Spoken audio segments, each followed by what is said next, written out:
¿Qué tal? Hoy nos metemos de lleno en una de las civilizaciones más influyentes y duraderas de toda la historia. Vamos a viajar al corazón de la China antigua, para entender desde sus ríos fundacionales hasta las ideas que todavía hoy siguen moldeando el pensamiento de millones de personas. A ver, esta es nuestra hoja de ruta. Primero vamos a ver el terreno, dónde nació todo. Después avanzamos por la línea de tiempo del poder con las grandes dinastías.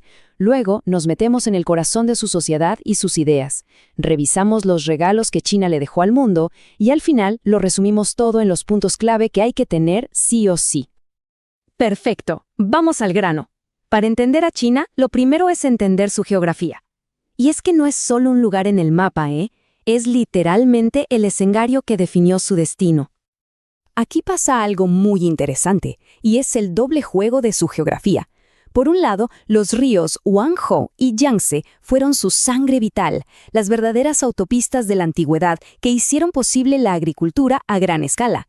Y por otro lado, esas barreras naturales gigantescas como el Himalaya o el desierto de Gobi la aislaron. ¿El resultado? Una cultura única que se desarrolló casi sin interrupciones durante siglos. Y la clave de esa productividad agrícola tiene un nombre: loess. Imagínense un polvo finísimo, amarillo, increíblemente fértil que los ríos iban depositando año tras año. Esto no es tierra cualquiera, es como un superalimento que permitió sostener a una población enorme y que fue la base para todo lo que vino después. Bueno, y con esa base geográfica, pasemos ahora a la columna vertebral de la historia china. El famoso ciclo de las dinastías. Familias gobernantes que subían al poder y luego caían, pero cada una dejó una marca imborrable en la identidad de esta nación. Si tuviéramos que resumir milenios de historia en unos segundos, nos quedaríamos con estas 4. La dinastía Shang, nos da la primera escritura. La Zhou, la más larga de todas, fue la cuna de los grandes pensadores. La Qin, corta pero intensa, unificó China a la fuerza. Y la Han la abrió al mundo con la famosísima Ruta de la Seda. Y esta frase nos da una idea clarísima de la mentalidad del primer emperador, Qin Shi Huang. Hablamos de un poder absoluto, una ambición por centralizarlo todo tan grande que no solo estandarizó la moneda y la escritura, sino que intentó estandarizar hasta el pensamiento. Es una declaración de poder en estado puro.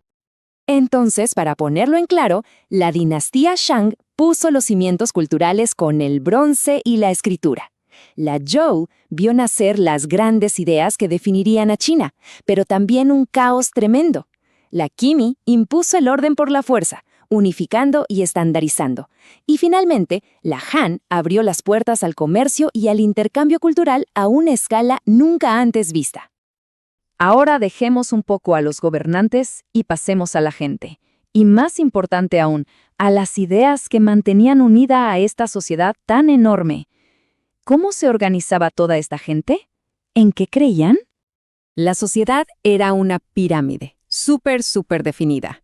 En la cima de todo, el emperador, a quien veían como el hijo del cielo, o sea, un puente entre lo divino y lo terrenal.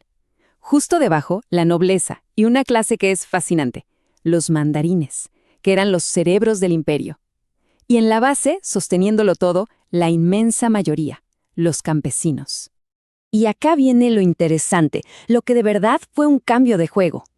Los mandarines, esa burocracia que manejaba el imperio, no llegaban al poder por su apellido, sino por su conocimiento. Tenían que pasar unos exámenes durísimos. Este sistema de mérito y no de sangre fue clave para la estabilidad y la duración de muchas dinastías.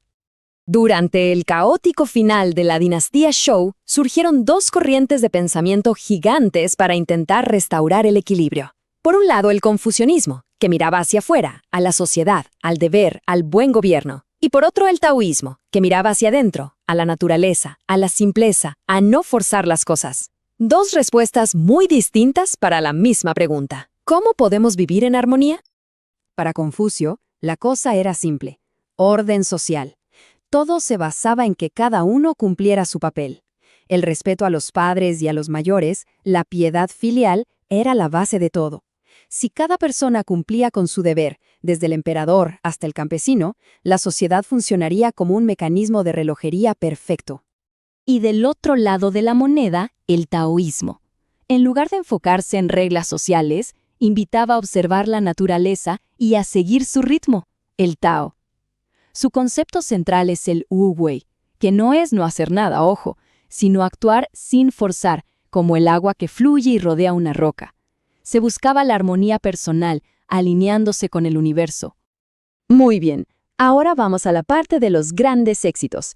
Hablemos del legado tangible, de esos inventos que salieron de la China antigua y que, sin exagerar, le cambiaron la cara al mundo. Empecemos con algo verdaderamente monumental. 6.260 kilómetros. Para que nos hagamos una idea, es una distancia descomunal. Esa es la Gran Muralla. No se construyó de una vez, fue un proyecto de siglos, una cicatriz de piedra y tierra con un propósito clarísimo: proteger el corazón del imperio de las invasiones. Ahora, algo que hoy nos parece de lo más normal, el papel. Antes de su invención, por allá por el 105 después de Cristo, se escribía en bambú o en seda, carísimo y poco práctico. El papel fue una revolución total. Permitió que el conocimiento y las leyes se difundieran como nunca antes. Y esta historia es increíble. La pólvora se descubrió por accidente.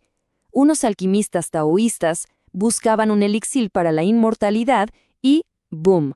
Irónicamente encontraron algo que cambiaría la guerra para siempre. La brújula magnética no solo apuntaba al norte, apuntaba a una nueva era de exploración.